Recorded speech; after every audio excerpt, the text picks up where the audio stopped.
Hi everyone, my name is Grace. Today we're gonna be talking about access to the abortion in US.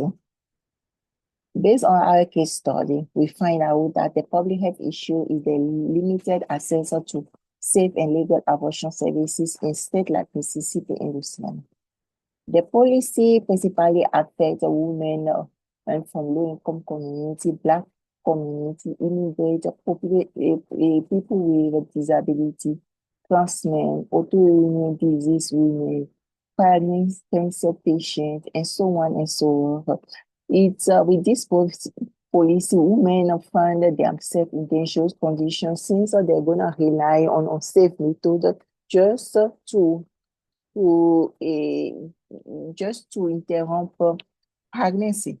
So evidence data show that 30% of total maternal mortality is due to unsafe abortion condition, and 6 out of 10 are unintended and pregnancy, and 45% of these abortions are unsafe.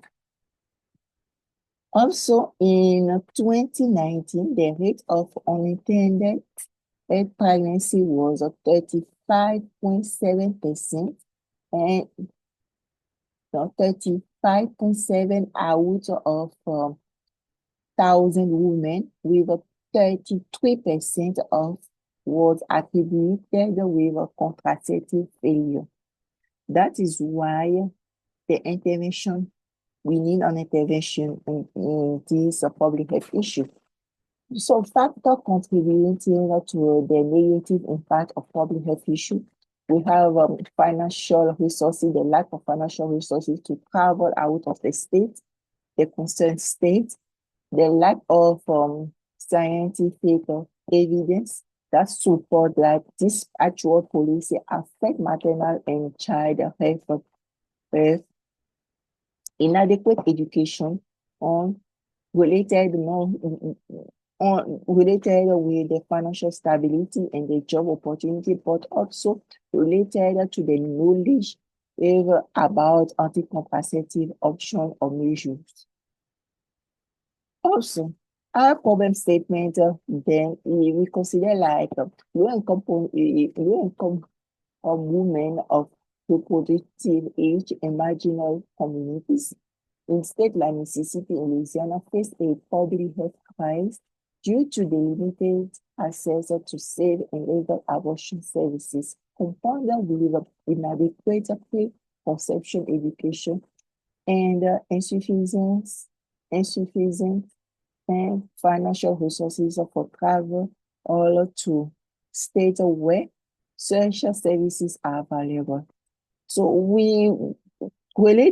if we related our public health issue with the social economic model, we can see that we have a promoting factor and hindering factor. For example, if we say that we take the policy level, our actual policy is the hindering factor, but the policy that support or ensure funding for abortion services is a promoting factor. Every factor that allow women to go to safe and legal abortion are considered like promoting and factor.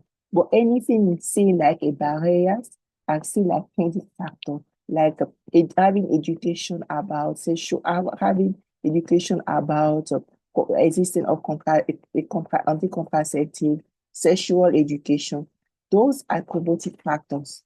Also, having a family, supporting family, availability of program in the community, having a strong community engagement, all of those are promotive factors. Evidence-based intervention. Our first evidence-based intervention, they realize it in India. It means like we provide information to the community about abortion, where they can do the abortion, on what alternative method they have, the consequences that will go through on say abortion. They have interaction, one-on-one interaction with the health educators. we do street drama, so just to increase their awareness about doing on safe abortion. We put sign around the community to keep the discussion on active. So since this intervention was in India, if we want to implement this intervention, we have to consider the culture, the language, the environment, and the community we are working with. The second intervention is what we call e-connection. The e-connection is mean like we send it message to our participants to their phone, to the app, but on their phone, when they receive message about abortion, the pregnancy, when they're gonna terminate the pregnancy, what is the step they have to follow. And also we put in for them the peer educator consoling. And who gonna be interacting with them just to give them guide through the abortion process. The third one is the one we capacitate the community to identify their issue, identify how the stigma is affecting their community, giving training to our health educators, our health educators to engage a communication about stigma without hurting in the participant or the community. So having the interaction with the community leader, we're gonna create or develop interactive materials. Evaluation of intervention. Evaluation of intervention gonna be two process. We're gonna be evaluating the process as and how where had the outcome. The process, for example, for the intervention number one, the number of interaction with the health educators gonna be something we can just evaluate to see how many times. And if we take 10, they did the 10, how many do they do? Oh, and for based on the outcome, for example, for the intervention number one, we want to see if our participant knowledge increase. If for the medium outcome, we're gonna see the attitude toward abortion, the long-term reduction of unsafe abortion in the community. So we can how those data are gonna be collected during survey, focus group before and after the intervention, going through a medical record or to see if how many patients have access now to safe abortion after the intervention, before and after the intervention. And we're gonna compare to see if our intervention was effective. Same thing for intervention 2 and intervention 3. The potential barrier, since we are working with depending on founding people, we're gonna have barriers and challenges. So, for example, the cultural resistance is gonna be a challenge because we are talking about the sensible topic, abortion, on where we have religions, so we have the personal belief coming up. So that is why we have to engage with the community leaders at initial early in our process. The limited the funding and the grant is not anymore an option. We can have the grant if we have it, but we have to collaborate with local business, with other organizations that have interest on our intervention, so they can found us. The logical issue, we have to work with the community health worker, for example, to communicate with the community about our intervention in those remote areas. Since they cannot afford transportation, we have to come for them.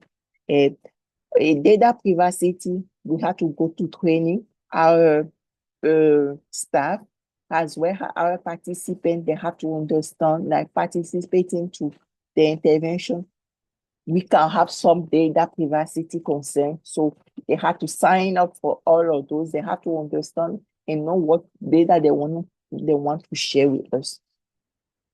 So our public health professional, we're gonna be working with public health educators, the one who's gonna design all of those materials or the public health communicators, since we are working with AB, so they're gonna see if they're gonna create, not create, but organize those materials to be in relation with our goal and what we aim to achieve.